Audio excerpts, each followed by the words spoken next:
Hello everybody! Infernape Shinjo here, and welcome back to part 2 of my 7-part series where I list off my top 10 Generation 1 through 7 Pokemon. And of course, since this is part 2, in this video I'm going to be discussing my top 10 Generation 2 Pokemon. Now it's kind of interesting that in Generation 1, my top 10 picks were based off of the anime, but in this episode, it's going to be more based off of the games rather than the anime, so that's a cool little twist on it. Of course, keep in mind that all of these picks are 100% my opinion, and if you prefer a different one, that's absolutely okay. I didn't write out any notes for any of these series, so if it seems kind of cluttered, it is. And final thing, which I didn't mention in the last one, is if I prefer a Pokemon that's not the final evolutionary stage, it's just that I prefer that Mon more than the final evolution. But you'll see more of that when this top 10 gets started. So, let's get started with number 10, Pichu. Of course, Generation 2 is famous for bringing in baby Pokemon, and I just love Pichu. Honestly, the main reason that Pichu is on this list is because I remember drawing Pichu countless times. I don't remember why, but I did. I just remember drawing the top of its head and then drawing the little design on its ears. I've drawn it so much I could probably do it blindfolded at this point. And I even found a little Pichu figure that came in like a box of cereal or whatever.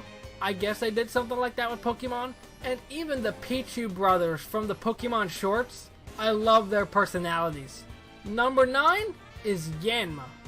Now this one goes back to the games, and on the route right above Goldenrod City, there's that route that you can capture Yanma in. I think it's only at daytime.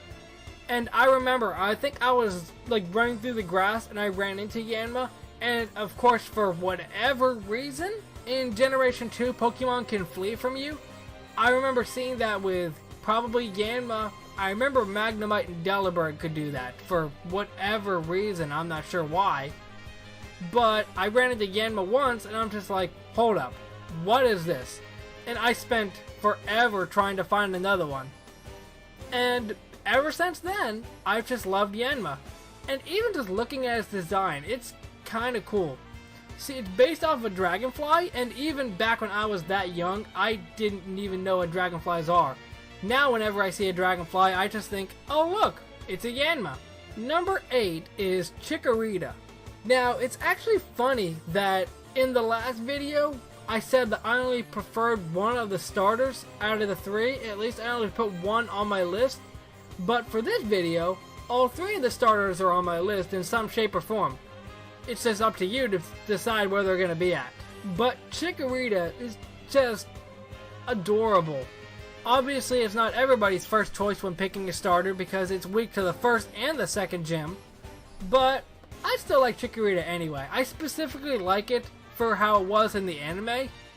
And I may or may not have gotten a couple of Chikorita plushes when I was younger, so that might have something to do with it. Number 7 is Donphan. For the longest time, I was just looking at Donphan and Phanpy and thinking, oh, okay, they're cool. Nothing that stands out to me too much. But looking back on it, seeing Donphan in the first movie was just cool. Because it's just like, oh, what's that Pokemon? I've never seen that one before. Maybe there's more Pokemon. Especially with Mew there, that basically nobody knew up to that point unless you decide to look under a truck. But even recently, when I was playing through Omega Ruby and Alpha Sapphire, I got a Donphan from the Safari Zone and decided to add that to my team. And honestly, it was cool. I can't remember what I named it, and I feel kind of bad for that, but regardless, Donphan's a cool man. Especially being the first elephant Pokemon that we've had. And the only one. Number 6 is Steelix. Now, I'm recording all these episodes back to back, so I'm not sure if people are raging in the first video saying, where's Onix at? Where's this Pokemon at? And to be fair, I kind of forgot Onix.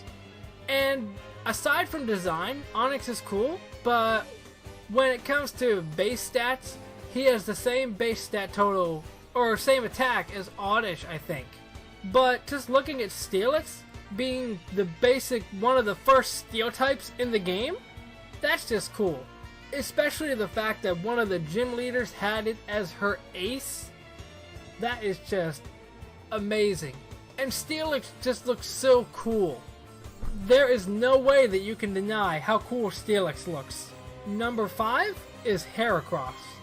Now, of course, this one has some anime bias behind it because it's the first one that Ash captured in the Johto region. But Heracross is like Yanma in a way.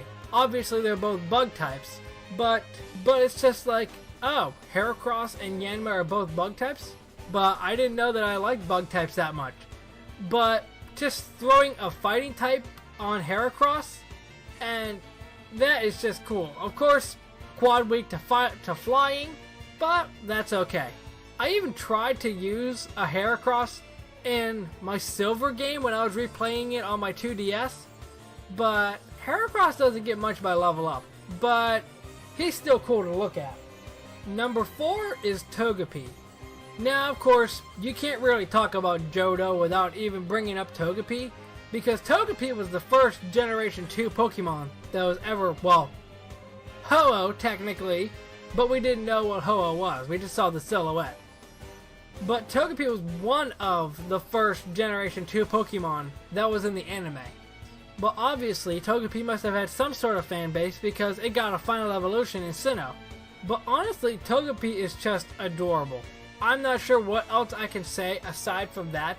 I love it in the anime. Of course, it's just getting into crazy mischief and Pikachu trying to straighten it out only to get injured itself. I just love that dynamic. And even Togepi just messing around using Metronome, and then everybody thinking, huh, what happened? And just like a lot of the other ones, I may or may not have gotten a couple of Togepi plushes and or figures in my time, which may have something to do with it. Number 3 is Cyndaquil. So like I said earlier, all 3 of the Gen 2 starters are on this list, and Cyndaquil is at number 3. And honestly, Cyndaquil, I prefer just a little bit more than Typhlosion. I mean, sure, Typhlosion is cool, and may or may not be Bakugo from My Hero Academia, but Cyndaquil's just got that simplistic design.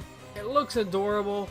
I love how they made it in the future games, Omega Ruby and Alpha Sapphire, where the fire on his back isn't constantly going, it just activates when he attacks. I just love that.